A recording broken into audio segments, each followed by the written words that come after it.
Daniel didn't wait for the vows to finish. He reached for Amara's hand, and ripped the ring off her finger. A sharp breath left her lips as the metal scraped her skin. Then he turned to the microphone. "I can't marry you," he said flatly. "You're not my class. And marrying you would be a mistake." The room froze. Murmurs spread. Phones lifted. Amara stood at the altar, shaking, as the man she loved dismantled her dignity piece by piece. "I was doing you a favor," Daniel added. "Being with you at all." Amara broke. She grabbed his sleeve, tears streaming down her face. "Please," she whispered. "Don't do this here. Not like this." Daniel pulled away and walked toward the exit. That was when someone stood up at the back of the hall. Tall. Dressed in black. Broad-shouldered. Still. Kang Joon-hyuk had been watching the entire time. As Amara stumbled after Daniel, a firm hand closed around her wrist.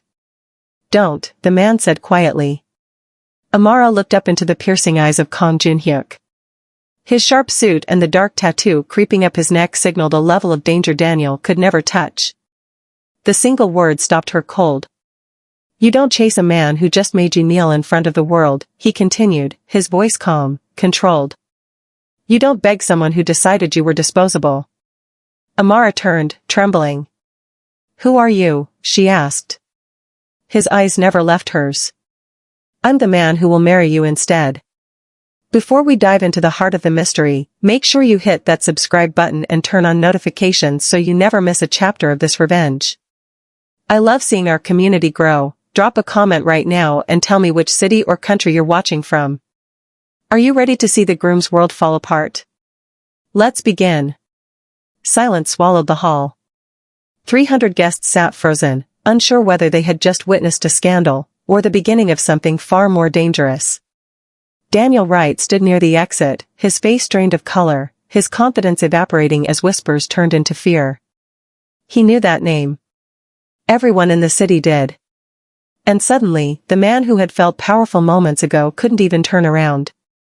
Amara's heart pounded so loudly she could barely hear her own thoughts.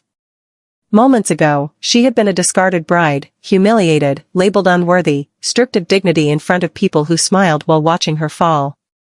Now, every eye in the room had shifted to her again, but this time, not with pity. With awe. Kang Joon-hyuk stepped forward, his presence heavy, controlled, undeniable. He didn't look at Daniel. He didn't acknowledge the crowd.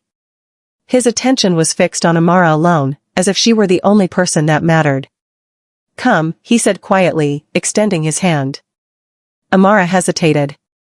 Because accepting that hand didn't just mean walking away from a broken wedding. It meant stepping into the world of a man powerful enough to stop her humiliation with a single sentence, and dangerous enough to change her life forever. The silence in the cathedral was no longer sacred, it was suffocating. Daniel Wright stood frozen, his hand still curled as if the ring he had just snatched from Amara's finger was a trophy of his own cruelty. But the smug grin he had worn while calling Amara lower class was beginning to fray at the edges. Standing only a few feet away, Kang Joon-hyuk was a pillar of dark, absolute authority that made the expensive floral arrangements look like funeral weeds. "I'll repeat myself for the sake of the guest list," Joon-hyuk said, his voice a low, melodic rumble that vibrated in the floorboards. "She is coming with me. This wedding is over, but your debt, Daniel, is just getting started." Daniel's chest puffed out, a desperate reflex of a man trying to maintain his status in front of the elite. "Who the hell do you think you are? This is a private ceremony. You can't just walk in here and... I am the man who owns the roof over your head, the car you drove here, and the very air you're currently wasting," Joon-hyuk interrupted, stepping closer. The movement was predatory, smooth and devoid of hesitation. As he moved, the light caught the intricate black ink of the tattoo on his neck, a mark of the syndicate that caused a ripple of panicked whispers to break out among the pews. Daniel's face didn't just go pale, it turned a sickly shade of gray. His eyes darted to the back of the room, looking for his hired security, but he found only Joon-hyuk's men, silent, broad-shouldered shadows standing guard at every exit. Amara stood between them, her breath coming in ragged, broken hitches. Tears had tracked through her makeup, and her white veil hung limp, a symbol of a dream that had turned into a public execution. She looked at Daniel, the man she had supported through every failed business venture and every late-night crisis, and then at Joon-hyuk, a stranger who was treating her like a prize worth defending. "Joon-hyuk, please," Daniel stammered, his voice jumping an octave. "We had an agreement. The investment, the Whitman merger." "The merger was a lie to cover your tracks," Joon-hyuk said, pulling a slim leather folder from his jacket and tossing it at Daniel's feet. "You didn't just dump Amara for Claire Whitman's money. You embezzled $8 million from my high-stakes tables to fund this society lifestyle. You thought marrying into the Whitman family would provide the shield you needed to pay me back." The crowd gasped. Claire Whitman, sitting in the front row, stood up, her face twisted in a mask of horror and fury. Daniel ignored her, his knees trembling so violently that he had to reach out and grab the altar for support. Joon-hyuk turned his gaze to Amara. The coldness in his eyes didn't vanish, but it softened into something intensely focused. He reached out, his gloved fingers gently brushing a stray, tear-soaked hair from her cheek. "You spent years building a man who was nothing more than a hollow shell, Amara. It's time you walked away with a man who actually has a foundation." I don't understand," Amara whispered, her voice trembling. "You don't have to," Joon-hyuk replied. He offered his arm to her, a gesture of formal elegance amidst the wreckage of her life. "You can stay here and let them pity you, or you can walk out of these doors and let them fear you. The choice is yours." Amara looked back at Daniel. He looked small. He looked pathetic. The class he had bragged about was a thin veneer of stolen money and cowardice. Without a word, she reached out and placed her hand on Joon-hyuk's arm. The silence shattered as they turned to leave. Daniel tried to take a step forward, a frantic "Amara, wait," escaping his lips, but one of Joon-hyuk's men stepped into his path, a silent promise of violence. Daniel collapsed back against the altar, watching in total, humiliated silence as the woman he had just tried to destroy walked out of the church on the arm of the most dangerous man in the country. As they reached the heavy oak doors, Joon-hyuk paused, looking back over his shoulder at the broken groom. "I'll see you at midnight, Daniel. Bring the first installment, or I'll take the rest out in blood." The black sedan glided through the iron gates of the Kang estate with a predatory silence, the tires crunching softly over crushed limestone. Inside the plush leather interior, Amara sat as far from Kang Joon-hyuk as the seat would allow, her fingers knotting into the delicate lace of her wedding dress. The adrenaline that had carried her out of the cathedral was fading, replaced by a cold, numbing dread. She had traded a snake for a lion, and as the massive stone pillars of the mansion loomed ahead, she realized she had no idea what kind of cage she had just stepped into. The car came to a halt, and the door was opened instantly by a man in a sharp black suit who bowed deeply. Joon-hyuk stepped out first, his movements fluid and commanding. He didn't wait for her to struggle with her heavy train, he reached back, offering a hand that was steady and warm. Amara hesitated, looking at the sprawling fortress before her, a place of marble, shadow, and armed security, before placing her trembling hand in his. The grand foyer was a cathedral of glass and dark wood, illuminated by a chandelier that cast sharp, diamond-like reflections against the walls. Amara stood in the center of the hall, feeling small and garish in her white gown, a broken bride in a house built for war. Every shadow seemed to hold a secret, and every silent guard felt like a jailer. "You're shaking," Joon-hyuk observed, his voice echoing slightly in the vast space. He shed his suit jacket, handing it to a waiting attendant without looking, revealing the holstered weapon at his side and the full extension of the ink winding up his neck. "I'm in the home of a man who just threatened to pay a debt in blood," Amara whispered, her voice cracking. "Shouldn't I be shaking?" Daniel said, "He said I was a curse. He said I brought him nothing but bad luck and that's why his business was failing. Now I'm here, and I don't even know if I'm a guest or a prisoner." Joon-hyuk stopped and turned to her. He didn't loom over her, instead, he stepped into her space with a deliberate slowness that forced her to meet his gaze. His eyes weren't cold anymore, they were filled with a strange, fierce intensity that seemed to burn through her insecurity. "Daniel Wright is a small man who needed a big excuse for his own incompetence," Joon-hyuk said, his voice dropping to a low, intimate register. He reached out, his thumb catching a final, stray tear on her cheek.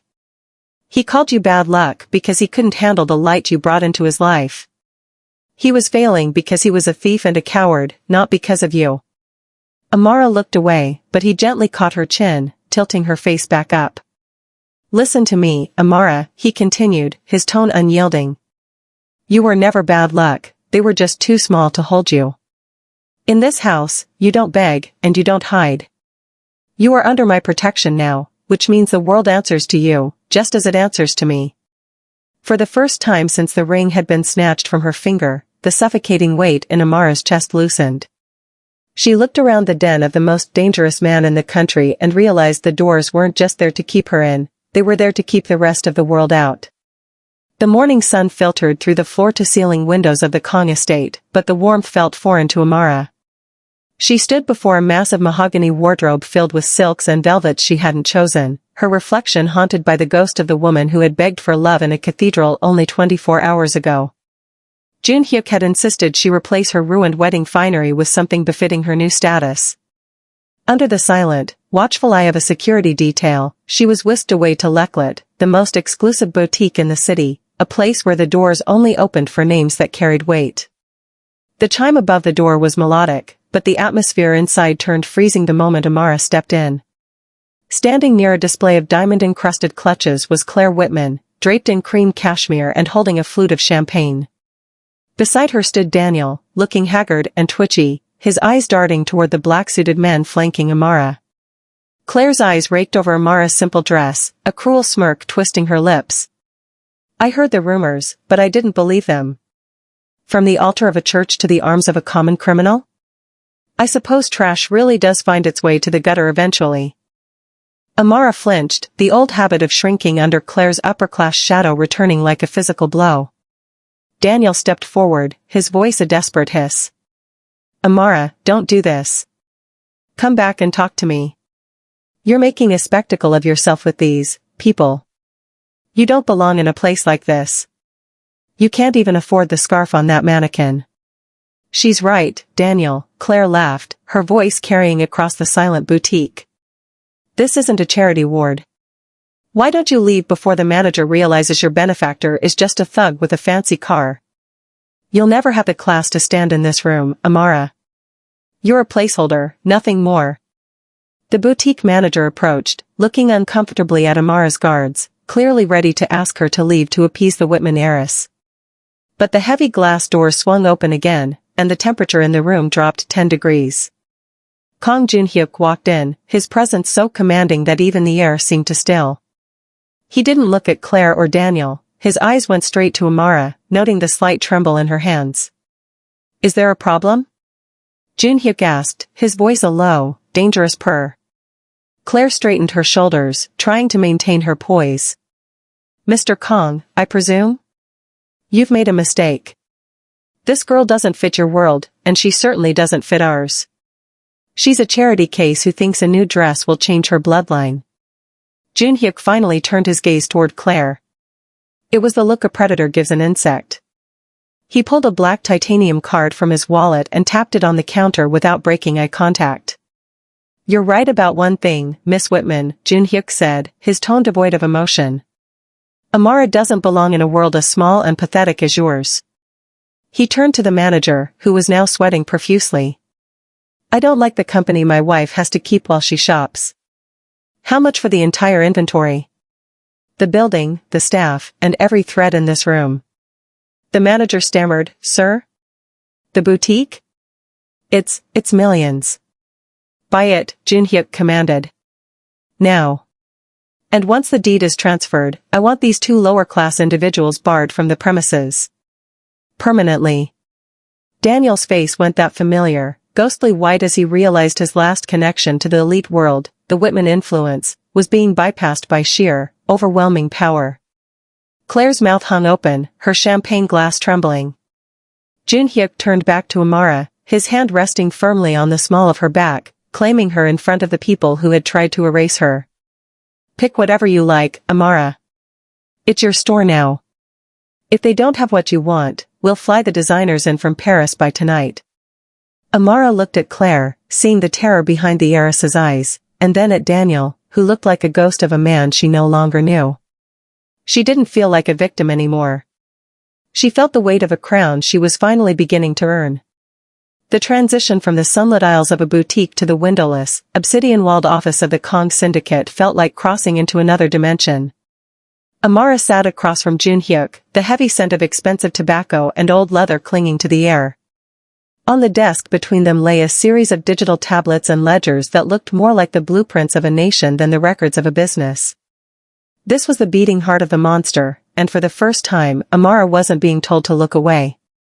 "You spent years balancing Daniel's books," Joon-hyuk began, his fingers steepled as he watched her. "You saw how he moved money to hide his failures. That was small time. Here, we don't hide failures, we eliminate them." He pushed a tablet toward her. It detailed a logistical nightmare, a shipment of high-end tech intercepted by a local gang, a direct insult to the Kang name. Amara's eyes traced the numbers, her mind instinctively calculating the loss and the risk. "You aren't just losing the cargo," she whispered, her voice gaining a steady edge. "You're losing the trust of the vendors. If you don't respond, the delay will cost more than the hardware." Joon-hyuk's lips tilted into the faintest ghost of a smile. Exactly. Daniel would have lied to the vendors and begged for more time. He would have sacrificed his integrity to keep his skin. "I don't do that." As the hours bled into the evening, the terrifying reality of Joon-hyuk's world began to shift in Amara's mind. She watched him handle a dispute with a subordinate who had been caught skimming off the top. She expected a bloodbath, the kind of senseless violence the news attributed to men like him. Instead, Joon-hyuk was cold, surgical, and strangely fair.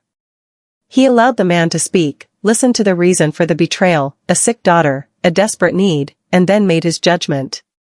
The man was stripped of his rank and exiled from the city, but his family's medical bills were cleared. "I am a monster to those who break their word," Joon-hyuk said to Amara once they were alone again. "But a man without honor is just a beast with a title. Daniel had the title of a gentleman, but he was the true beast. He broke his word to you because it was convenient. I will never do that." Amara looked at the man across from her, the neck tattoo, the cold eyes, the hand that had bought a boutique just to silence a bully. She realized that while the world feared him for his power, she was beginning to respect him for his boundaries. He was a man of absolute shadows, but in those shadows, there was more truth than she had ever found in the bright, lying world of the Wrights and the Whitmans. She wasn't just his property anymore, she was becoming his apprentice, the one person who could see the code behind the chaos. The honeymoon period of Amara's new life, if it could even be called that, ended with the sound of shattered glass and the smell of burnt ozone. She was beginning to understand the rhythm of the Kang estate, the silent footsteps of guards, the heavy weight of Joon-hyuk's gaze, but she had yet to face the external world that wanted him dead. The threat didn't come in the form of a legal letter or a social snub, like the ones Daniel used to fear. It came as a targeted strike against the one thing the underworld now perceived as Kang Joon-hyuk's only vulnerability, her. It happened during a rare excursion to a private gallery opening, an event Joon-hyuk insisted they attend to cement her status as his equal. The air was filled with the pretension of high art and the scent of expensive perfume when the power suddenly cut, plunging the hall into a tomb-like darkness. In the heartbeat before the screaming began, Amara felt a hand seize her waist, not the firm, protective grip of Joon-hyuk, but something rougher, smelling of cheap smoke and desperation. "Don't make a sound, little bird," a voice hissed in her ear, the accent thick and unmistakably tied to the rival Gwangmu syndicate. Amara didn't freeze. The lessons Joon-hyuk had whispered to her over ledgers and late-night whiskey flooded her mind. Panic is for the weak, observation is for the survivor. As she was dragged toward a service exit, she realized this wasn't an assassination attempt on Joon-hyuk, it was a test. They wanted to see if the boss of the North would burn the city down to get her back, or if he would let her go to save his business. The heavy steel doors of the exit swung open, but they didn't lead to a getaway car. They led to a wall of fire. Joon-hyuk was already there, standing in the center of the alleyway, silhouetted against the flames of a burning vehicle that his men had intercepted. He looked like a god of vengeance, his coat billowing in the heat, his eyes glowing with a cold, terrifying light that made the man holding Amara tremble. You've made a tactical error, Joon-hyuk said, his voice terrifyingly calm despite the chaos. He didn't look at the kidnapper's gun, he looked only at Amara. You thought she was my weakness. You didn't realize she is my motivation. In that moment, Amara saw the monster in his purest form. With a speed that defied her vision, Joon-hyuk's lead enforcer moved from the shadows, neutralizing the threat before the man could even pull the trigger. Amara was spun away, landing against Joon-hyuk's chest. He didn't ask if she was okay, he simply tucked her behind his broad frame, his hand resting on the hilt of the blade at his belt. The message was sent to the Gwangmu Syndicate and every other vulture watching from the dark. Amara Cole was not a pawn to be moved. She was the queen, and anyone who touched her would be consumed by the fire she stood beside. As they walked back to the armored car, Amara didn't shake. She gripped Joon-hyuk's hand, realizing that in this world, danger was the only thing that made the bond real. The adrenaline from the gallery ambush had barely settled when Amara found herself back in the sanctuary of the estate's private study. The air was cool, scented with sandalwood and the lingering metallic tang of the night's violence. Joon-hyuk stood by the window, his back to her, watching the perimeter guards pace the grounds. The moonlight caught the sharp lines of his shoulders, making him look more like a statue than a man. Amara sat on the edge of the velvet sofa, her hands finally beginning to tremor as the reality of the Gwangmu attack sank in. Why me, Joon-hyuk? She asked, her voice barely a whisper. You said I wasn't a pawn, but you're a man who plans every move 10 steps ahead. You didn't just happen to be at that wedding. You didn't just happen to have Daniel's debt folders ready the moment he insulted me. Joon-hyuk turned slowly, his expression unreadable. He walked to the heavy oak desk and opened a hidden compartment, pulling out a weathered, leather-bound notebook. He set it down in front of her. Amara opened it, her breath hitching as she saw photographs, not of business deals or rivals, but of her. There were shots of her leaving her old office, sitting alone at a park bench, and even a grainy photo of her crying in her car outside Daniel's apartment from 6 months ago. I didn't start watching you because of Daniel's debt, Joon-hyuk said, his voice dropping to that low, resonant frequency that always seemed to ground her. I started watching Daniel because his family's firm was a front for money laundering that touched my interests. But while I was looking for his crimes, I found something else. I found a woman who was the architect of a man's success, receiving nothing but poison in return. Amara flipped through the pages. There were notes in Joon-hyuk's precise handwriting. September 14th, Daniel leaves her in the rain for 3 hours. She doesn't complain. October 22nd, he takes credit for her merger proposal. She smiles and lets him. November 3rd, he spends her savings on a gift for another woman. She still makes him dinner. I watched him break you down, piece by piece, Joon-hyuk continued, stepping closer until he was looming over the desk. I saw him snatch your confidence away long before he ever snatched that ring. Every time I saw you beg for his crumbs, I wanted to burn his world to the ground. But I knew if I stepped in too early, you would just see me as another man trying to own you. So you waited, Amara said, a strange mix of betrayal and awe blooming in her chest. You waited for the moment I was at my lowest. I waited for the moment you realized he was a ghost, Joon-hyuk corrected. I needed you to see the snake for what he was so that when I stood up, you wouldn't be choosing between two evils. You would be choosing to finally be seen. He reached out, his fingers tracing the edge of the notebook. I've been protecting you from the shadows for a long time, Amara. The gallery tonight wasn't the first time my men have stepped in. Daniel's good luck was actually my intervention, making sure his failures didn't drown you along with him. Amara looked up at him, the monster who had been her silent guardian while she was living in a nightmare. The secret history between them wasn't built on a chance encounter at an altar, it was built on months of silent observation and a dark, possessive respect. She realized then that Joon-hyuk hadn't just saved her from a bad wedding, he had been orchestrating her liberation long before she even knew his name. The downfall of Daniel Wright was not a sudden explosion, but a slow, agonizing rot. Within weeks of the wedding, the Whitman merger had collapsed, his credit lines were severed, and the elite inner circle that once praised his vision now treated him like a leper. Without Amara to fix his mistakes and Joon-hyuk actively squeezing his remaining assets, Daniel was reduced to a man living in a cheap motel, staring at the bottom of a glass. It was a rainy Tuesday when Amara saw him again. She was leaving a high-stakes charity meeting, flanked by two of Joon-hyuk's most lethal guards, when a bedraggled figure lunged from the shadows of the parking garage. The guards moved with mechanical precision, pinning the intruder against a concrete pillar before Amara could even gasp. "Amara. Please. Tell them to stop."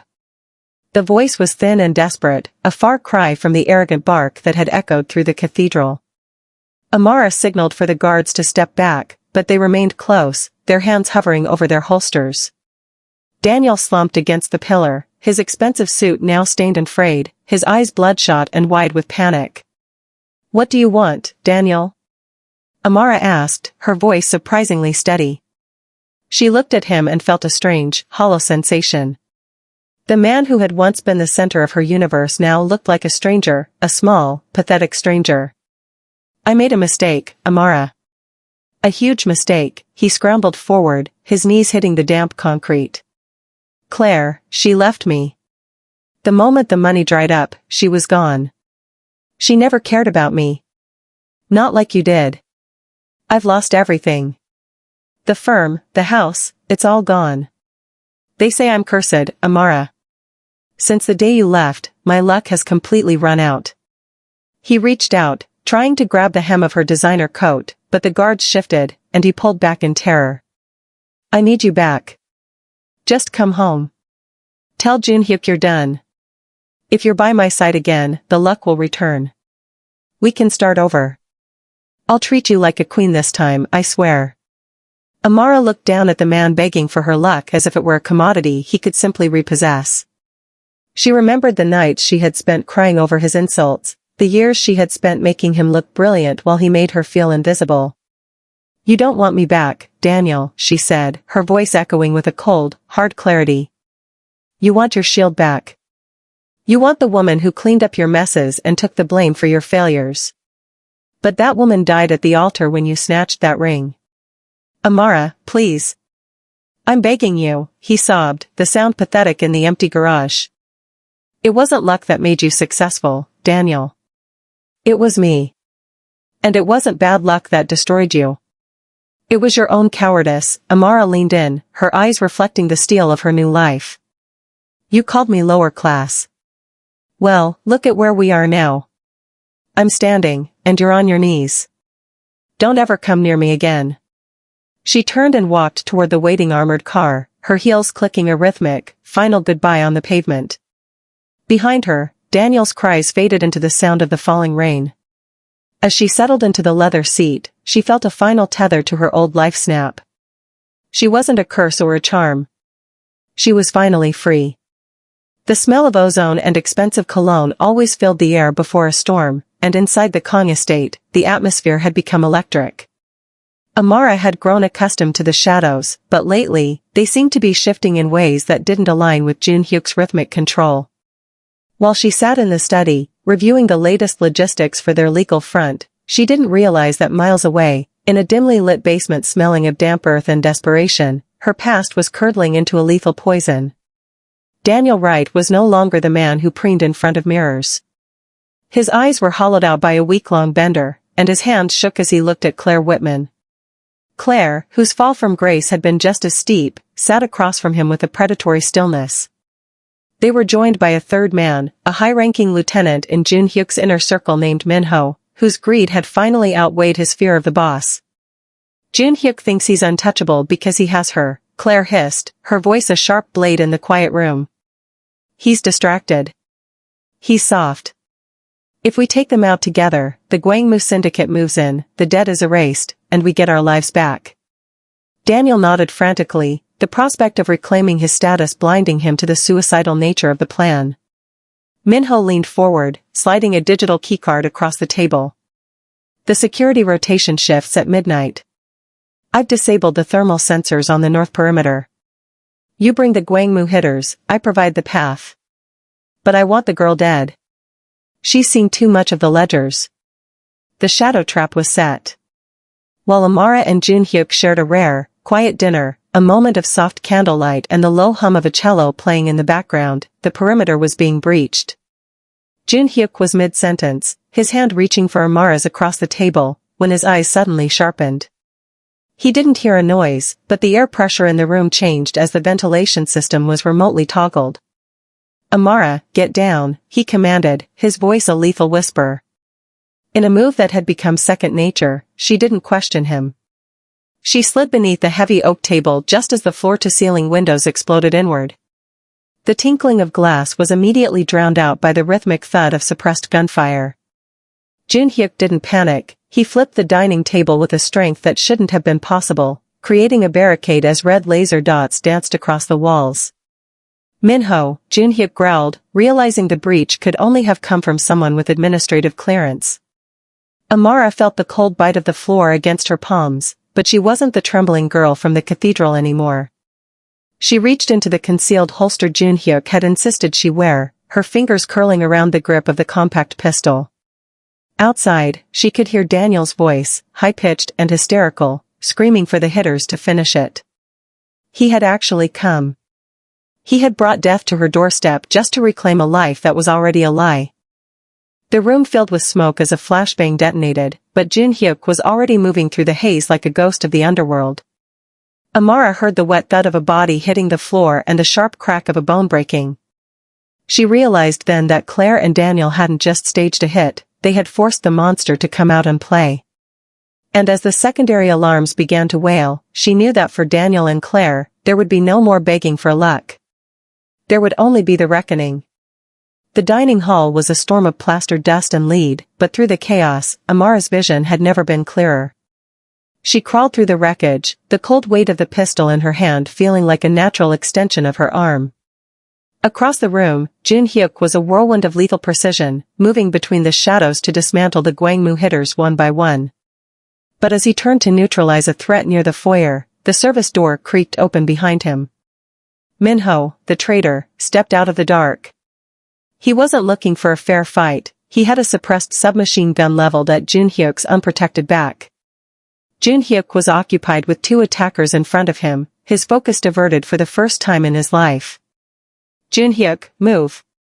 Amara screamed. She didn't wait for him to react. She rose from the debris, planted her feet as she had been taught in the quiet hours of their training, and squeezed the trigger. The recoil jolted up her arm, but her aim was true. The bullet caught Minho in the shoulder, spinning him around and sending his spray of bullets harmlessly into the ceiling. Joon-hyuk spun at the sound, his own weapon barking twice. Minho slumped to the floor, the light of greed finally extinguished in his eyes. The silence that followed was heavy, broken only by the distant wail of sirens and the frantic, retreating footsteps of Daniel and Claire, who had fled the moment the first Gwangmu hitman fell. Joon-hyuk stood over the carnage, his chest heaving, his eyes searching the smoke until they locked onto Amara. He walked toward her, stepping over the wreckage of the life she had once known, and pulled her into a crushing embrace. For the first time, he wasn't the boss or the monster, he was a man who had almost lost his world. The aftermath was a swift, silent purge. Daniel and Claire were found cowering in a shipyard hours later, intercepted by Joon-hyuk's men before they could board a freighter.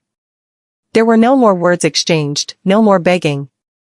They were simply erased from the city's ledger, sent to a place where their class and status meant nothing. 1 month later, the cathedral doors opened again. This time, there were no cameras, no gossiping socialites, and no hidden agendas. The air was filled with the scent of fresh jasmine, and the only guests were the few who had proven their absolute loyalty. Amara walked down the aisle in a gown of deep, midnight silk, her head held high.